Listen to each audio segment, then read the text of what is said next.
Գործք առաքելոց 22-րդ գլուխ։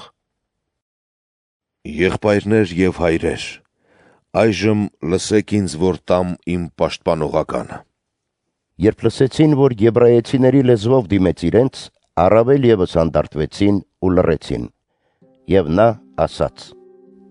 Ես հրեամարդ եմ, ծնված Կիլիկիայի Տարսոն քաղաքում։ Դաստիարակվել եմ այս քաղաքում, Գամաղիելի ոտքերի մոտ, կրթվել ըստ հայրենի օրենքի ճշմարտության։ Նախանձահույզ էի Աստծու հանդեպ, ինչպես դուք բոլորդ այսօր։ Ես քրիստոնյաներին հալածեցի մինչև մահ, կապելով եւ բանտերի մատնելով տղամարդկանց ու կանանց, ինչպես ինձ վկա են քահանայապետը եւ ամբողջ ծերակույտը, որոնցից եղբայրներին ուղղված նամակներ առնելով Դամասկոս էի գնում եղբայրների մոտ, այնտեղից եւս կապյալներ բերելու Երուսաղեմ, որ պատժվեն։ Այնպես պատահեց, որ երբ գնում էի եւ մոտենում Դամասկոսին, կեսօրվա մոտ հանկարծ երկնքից սաստիկ լույս փայլատակեց շուրջս։ Ես գետնին ընկա ու լսեցի մի ձայն, որն ինձ ասում էր.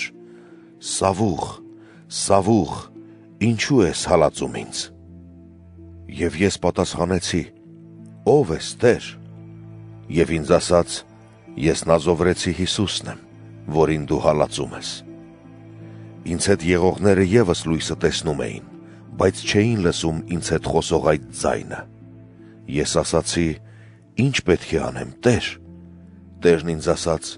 «Վեր կաց, գնա Դամասկոս եւ այնտեղ քեզ կպատմվի այն ամենի մասին, որ պետք է անես»։ Եվ քանի որ այդ լույսի փայլի պատճառով չէի տեսնում, ինձ հետ եղողների կողմից առաջնորդվելով մտա Դամասկոս։ Անանիա անունով մի մարդ երկյուղածը ստորենքի եւ վկայված Դամասկոսում բնակվող բոլոր հրեաների կողմից եկավ կանգնեց ինձ մոտ ու ասաց.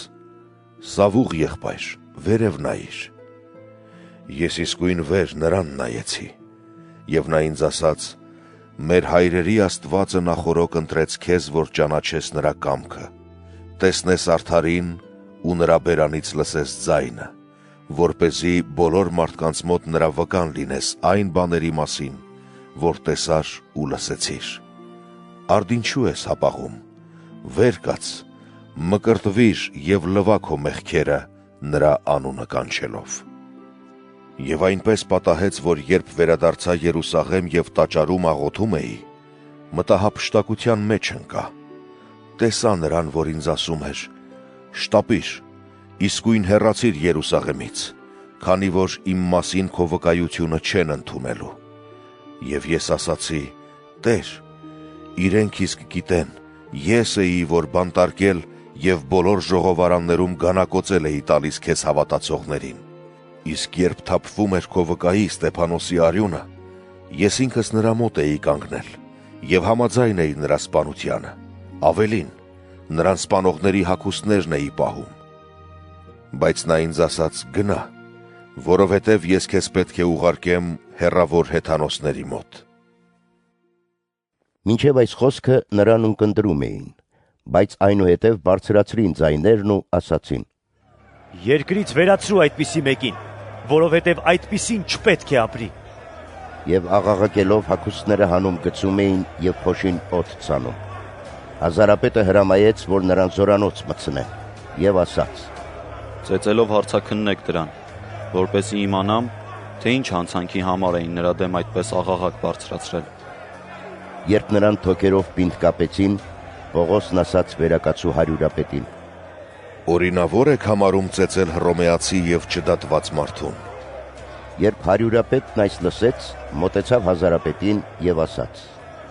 «Ինչ ես ուզում անել, քանի որ այս մարդը հռոմեական քաղաքացի է»։ Հազարապետը մոտեցավ եւ ասաց նրան.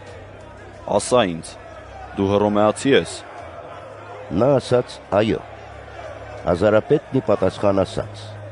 «Ես մեծ գումարով եմ ստացել այս քաղաքացիությունը»։ Իսկ Պողոսն ասաց.